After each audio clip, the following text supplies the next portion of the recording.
So we're going to be making live spaghetti. Yes, you can eat spaghetti live as well.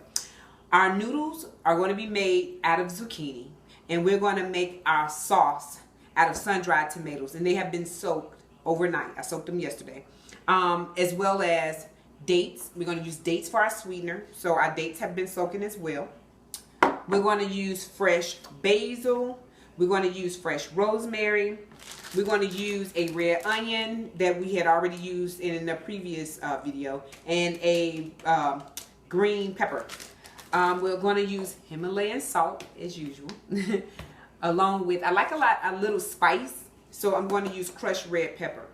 I do have some fresh peppers from the garden, actually, for about 2 years ago, that has been in the freezer, but I don't want it that hot. I want to control it a little bit. We're going to use fresh garlic as well. So you're going to need a little tool. I have a Veggetti, and I know that you can pick one up at Walmart that's a little bit bigger, but I purchased this from Bed Bath & Beyond probably last summer or the summer before last. But we're going to use this to actually make our spiral noodles for the zucchini, out of the zucchini. So we're going to go ahead and get started with that. And my zucchini, I purchased my zucchini from Trader Joe's. You can purchase your noodles already prepped. I know Whole Foods, does it, but why pay $4.99 for something I can pay $1 and something to get the zucchini and spiralize it myself? So I'm going to use the thicker end. There's a smaller end and then a thicker end. I'm going to use the thicker end to create my noodles. Tip. Let's see. There we go. So it's just that simple. Not that difficult.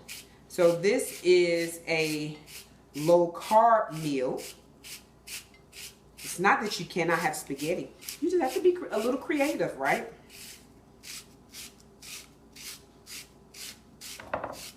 So I'll normally get to a certain point and then I go to another zucchini. You do have a little top that you can use that have the little spikes on it to grab the zucchini, but I never seem to get it to work right. So I never really use it. I just automatically go to the next one. Okay?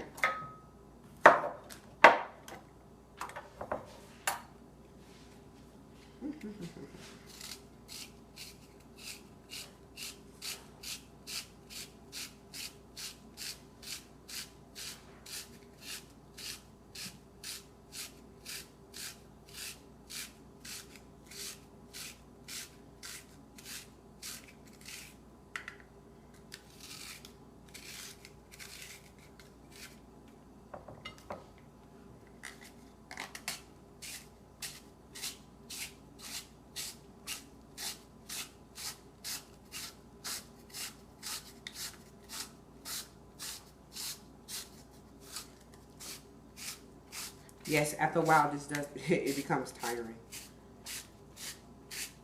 But it's worth it. I don't know about you guys, but my live spring rolls that I made yesterday, they were so delicious. So I'm accustomed to, when I make my dinner, I go ahead and take what I'm going to have for lunch out of it. So I don't have to worry about what I'm going to eat for lunch. But yesterday, I packed some spring rolls and some kale green salad for lunch. And let me tell you, first off, we demolished all of that yesterday. There was nothing left over. And when I tell you it was better yesterday than it was today, oh my goodness. So what I'm going to do is these little pieces here, I'm not going to throw these away. I'm going to use it. Normally, I would put this in my compost. But I'm using my compost pile this year to grow sweet potatoes. So, yeah, I would need to start another compost pile. So I'm going to chop those thin. So here are my noodles. So that's the noodles, right? Already and prepared. So now we're going to go ahead and start our sauce. I don't think this is in the camera, so I'm going to pull it over. Give me 1 second. Now, this interview. I don't have an expensive food processor. It was something that I purchased from Walmart, but it works. So what I'm going to do is pour the water off of my dates. So the dates is the sweetener. You know how spaghetti sauce sometimes have sugar in it? So we don't do sugar.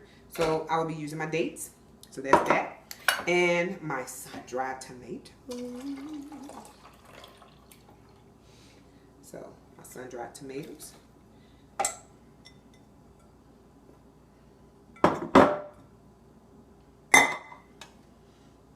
So now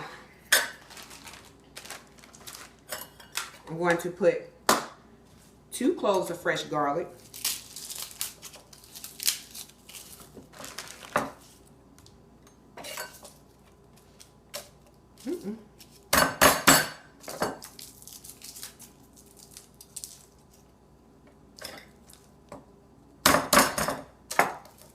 One of the good things about eating live is that you get the benefits of the enzymes in the food because you're not heating them up. You lose some through the process of cooking your food. So with eating it live, you get all the beneficial nutrients. But let me tell you this, with tomatoes, to release all of the nutrients, they do require a little bit of heat because they have what's called lycopene, which is good for men's prostate.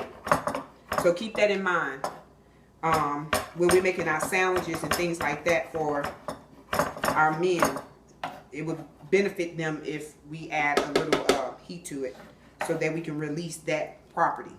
Okay, so now we have our garlic added to it. So far we have our dates, sun-dried tomatoes, and our garlic.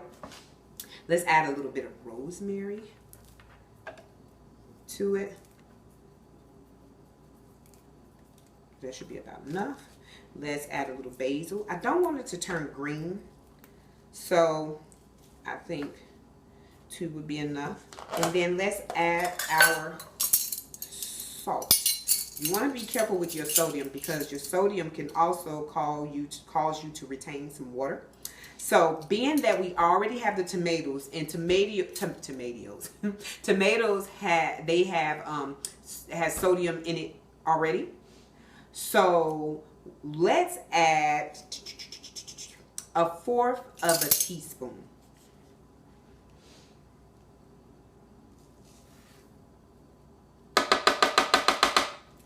Then we'll taste it. And then we're going to add our spice. So I want some crushed red pepper. You can add cayenne pepper if you want.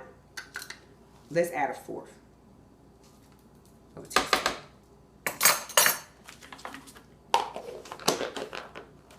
And close everything up because you don't want to make a mistake and knock something over. So I have poured the water from everything soaking in this measuring cup here. So if I need it, then I could just add it. You know what though? I think I'm going to go ahead and add my pepper and onion to this. So that I don't have to worry about having to chop this fine. I will have the flavor already locked into my sauce. Then, yeah, that's what I'm going to do. So as you see, it wasn't even, I didn't add that much. Okay, that's about it. So let's begin to process it.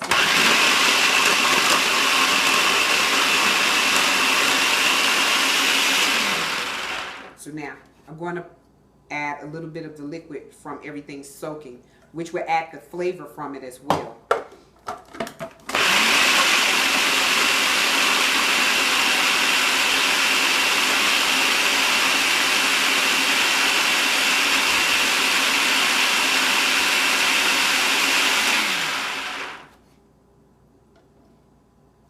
Y'all, this is looking so good. I wish you all could smell it.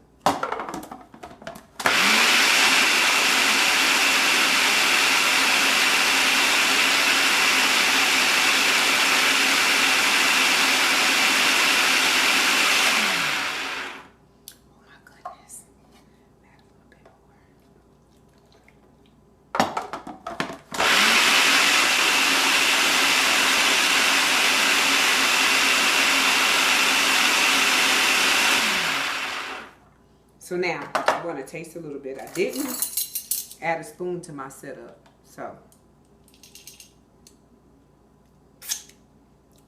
Oh my goodness. It's just enough salt for me. I don't know about anyone else. You might want to add a little bit more sodium, but it's enough for me because I'm not a salt girl. I'm not a sweet or salt girl. I love bitter things. So it's perfect for me. So now I'm going to add this.